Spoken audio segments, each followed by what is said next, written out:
Hey everybody, it's Belinda. In this video, I'm talking with Tessa Marie. We're talking about entry levels into the banking industry and different positions in the banking industry. So stay tuned. You don't want to miss.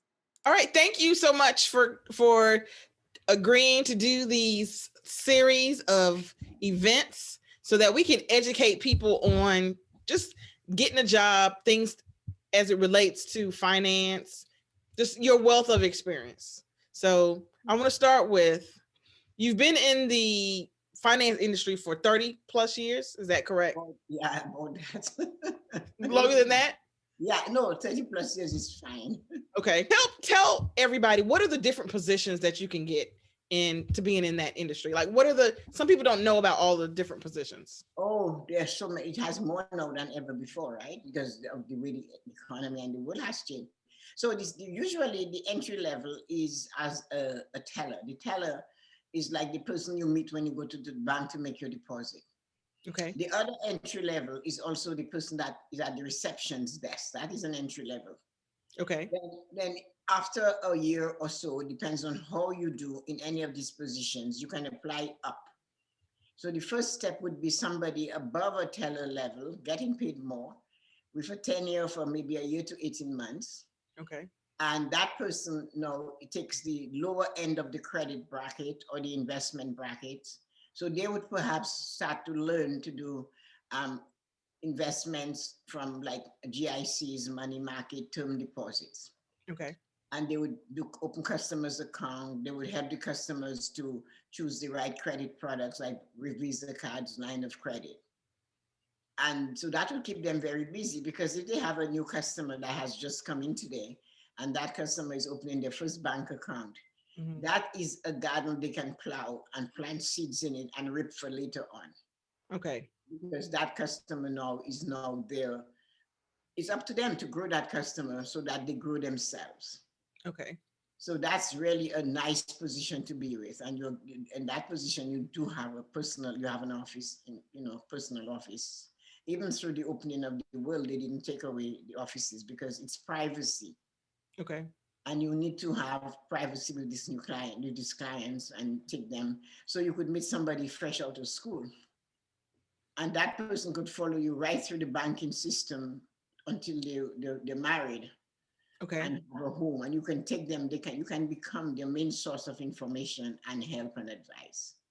Okay. So that's the second level. Then you can become. I'm talking at the branch level. Right. And then you can become a financial advisor.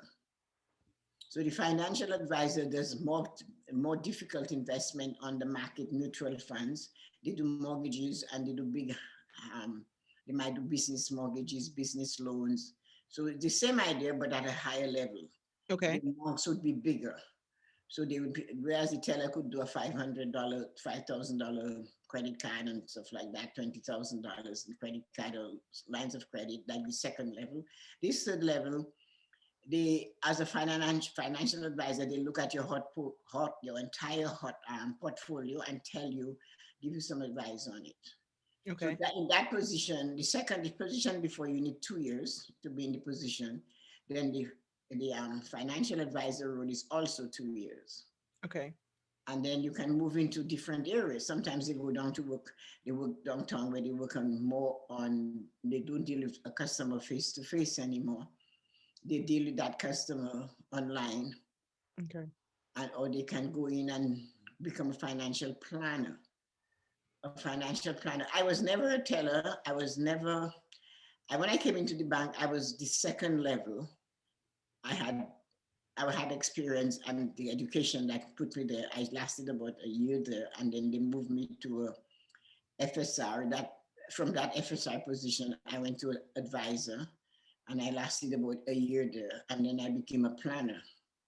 Okay. And the planner now is that you have complete control. You're free. You can go out to visit your clients at their homes. You bring clients in before hours, after hours. You might meet a client at a branch in another district, but it's your client, and they cannot come to you, or you want to make arrangements to meet them there. So you go to that, you call that branch and tell them you have a client coming in at that time, and so they make an office for you to sit and deal with that client. So as a financial planner, you have a lot of leeway, but it's a fascinating position.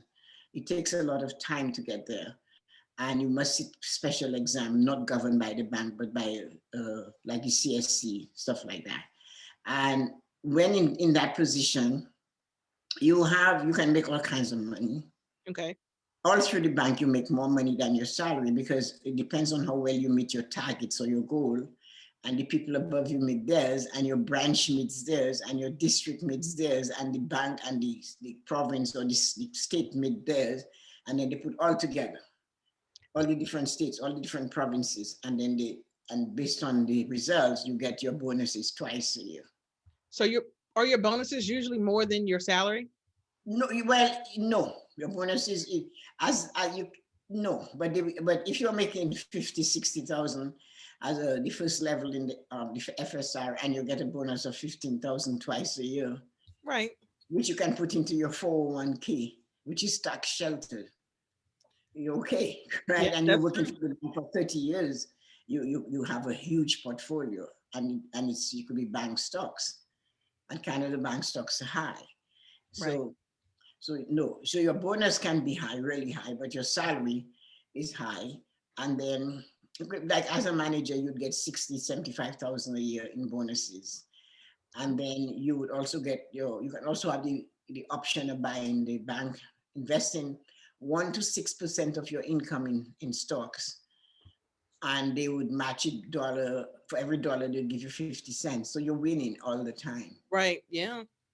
So the planner no even makes more money because the planner will make 60, 70,000, and the branch managers make that type extra twice a year, June and January is the payout, but the payout is based on performance. Mm-hmm. So that's why everybody has to perform Mm-hmm. in order for, so it's not only the business you bring in, but it's the customer service, how the customers rate you, Mm-hmm. and plus the how your branch look. It's like you're responsible for it, like you're responsible for your home. Okay. And So let me ask you, for the entry level position, the teller position, what are the qualifications for that? And what exactly are their responsibilities?